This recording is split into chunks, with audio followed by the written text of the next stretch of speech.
ሰላም ናይ ልዋም ኢትዮብ ተኸታተልቲ ከመኒኹም ደሕና ዲኹም ብለለኹም ሰላም እግዚአብሔር ይብዝሐልኩም ክብራት ወገናቴ ኣብዛ ሓለፈ መንፈሳዊ ናብራ ትብል ሒዘ መፅየ ነይረ ሕዚ እውን ብካሊእ ቪድዮ ብሓዱሽ ቪድዮ መፅየ ኣለኹ ካብ ናይ ተዋህዶ ገጻት ዘንበብዎ ብዛዕባ ናይ እመቤታችን መሪር ስደት ዝብል ቀዳማይ ክፋል ብክፋል ናገበርኩ ሒዘልኩም ክመፅየ ነዊሕ ስለ ዝኾነ እና ከዚ ሒዘልኩም ዝቀርብ ቀዳማይ ክፋል እዩ ማለት እዩ ኩራት ወገናቴ ከምኡ ድማ እንኳዕ ብፅሕኩም ጾመ ጽጌ ናብ እመቤታችን ቅድስት ድንግል ማርያም በረከት አማላድነታ አይፈለየና ምስኩላትና ህዝበ ክርስቲያን ይሁን እመቤታችን ንወዳ ሒዛ ናብ ግብፂ ዝተሰደተሉ እንዝክረሉ እዩ እቲ ጾም እዚ ማለት እዩ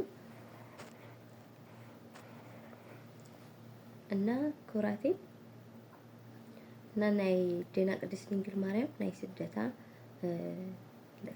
ናይ ተዋህዶ ገጻት ዘንበኹ ሒዘልኩም መፅየ ዘለኹ እቲ ቪድዮ ከይነብሐኩም ላቕኸብልኩም ኩራት ወገናት ሰናይ ምክትታል እቲ መሪር ስደት ይብል ቀዳማይ ክፋል እቲ መሪር ስደት ህዝበ ክርስቲያን እዚ ቅንያት እዚ ነደና ቅድስት ድንግል ማርያም ምስ ፍቁር ወዳ ቅዱስ ዮሴፍን ቅድስቲ ሰሎሜን ካብ እስራኤል ናብ ግብፂ እንዝክረሉ ወርሓት እዩ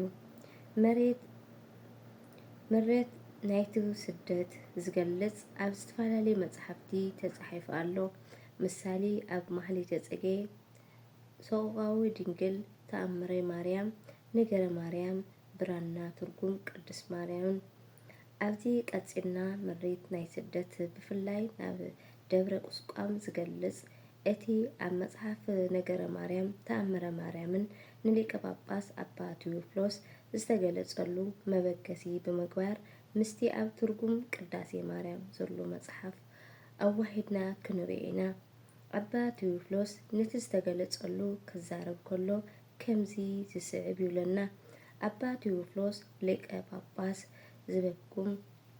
ዝብለኩም ስምዑኒ ኩልኩም ኣቦታተይ ኣሕዋተይን ደቄን ናብ ቃላፅን ኢልኩም ኣቕልቡ እታ መዓልቲ ሰንበት እያ ነይራ ምስ ኣሕዋተይ ኤጲስቆጶሳት ናይ ለይቲ ጸሎት ኣብፅሕና ምስ ወዳእና ኣነ ንበይነይ ኣብቲ ስእሊ ቅድስቲ ድንግል ማርያም ዝነበረ ደርቢ ደይቤ ደው ኢለ ኢደይ ብምዝርጋሕ ኦ ጎይታዬ መድሃኒ ኢየሱስ ክርስቶስ ናብዚ ዓለም መምጻእኻ ነዚ ገዳም ደብረ ቁስቋም መዕረፊኻ ዝገበርካሉ ምክንያትን ግለጸለይ ቅዱስ ስምካ ምእንቲ ካመስግኖ ነዚ ቦታ እዚ ዓብይ ቤተ ክርስቲያን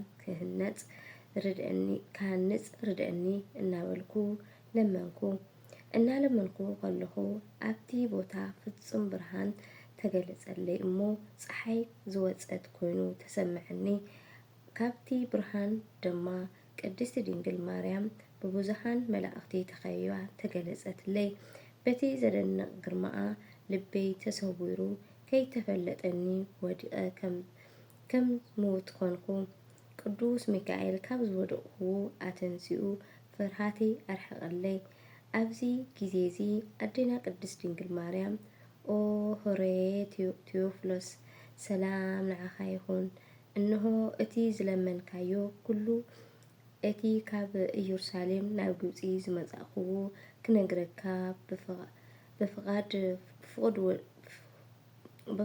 ፍቁር ወደይ ተገሊጸልካ ፍቁር ወደይ ምስ ተወለደ ስደት መረጸ እዚ ከዓ ነቲ ኣብ ዓለም ዘሎ ንዘለዓለም ምስክር ኮይኑ ትሕትና ከምህረና እዩ ብደመና ተጻዒኑ ኣብ ኣፍራስ ተወጢሑ ክኸድ ኣይደለየን እኳ ደኣ ኣብ ኣእዳውን ዝባንን እናተጸረ ካብ ኢየሩሳሌም ክሳብ ኣብዚ መጽአ ስማዕ ቴዎፍሎስ እዛን ልቦናኻ ኸፈት እሞ እዚ ዝነግረካ ዘለኹ ንኣኻ ጥራይ ዘይኮነስ ንኩሉ ዓለም ምስክር ስለ ዝኾነ ጽሓፎ እሞ ከሳዕ ሕልፈት ዓለም ክዝንቶ እዩ ብምባል ጎይታና መድሃንና ኢየሱስ ክርስቶስ ብብስራተ ቅዱስ ገብርኤል ከም ዝጸነሰ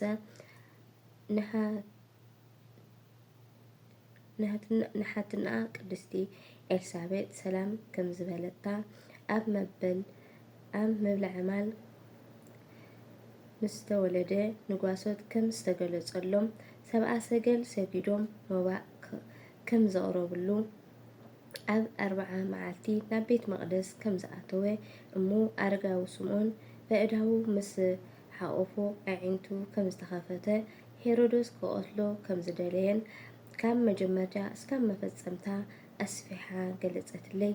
ኩሉ እቲ ኣብ ስደት ዘጋጠማ መከራ ከምዚ እናበለት ተናገረትኒ። ሄሮዶስ ንህፃናት ክቐትሎ ምስ ጀመረ ብሓበሬታ መልእኽቲ ኣነን ወደይን ከምኡ እውን ዮሴፍን ሰሎሜን ናብ ግብፂ ክንስደድ ተበገስና። ኣነ ንወደይ ሓንሳእ ኣብ ዝባነይ ሓዚለ ሓንሳእ ሓቑፌ ነዊሕ መንገዲ ምስ ተጓዓዝና ክንዕርፍ ኢልና ኮፍ በልና። ሄሮዶስ ከዓ ናይ ግብፂ ከይዶም ኣለዉ ምስ በልዎ 4 ሓለቓ ምስ ሰራዊቶም ክስዕቡና ኣዘዘ።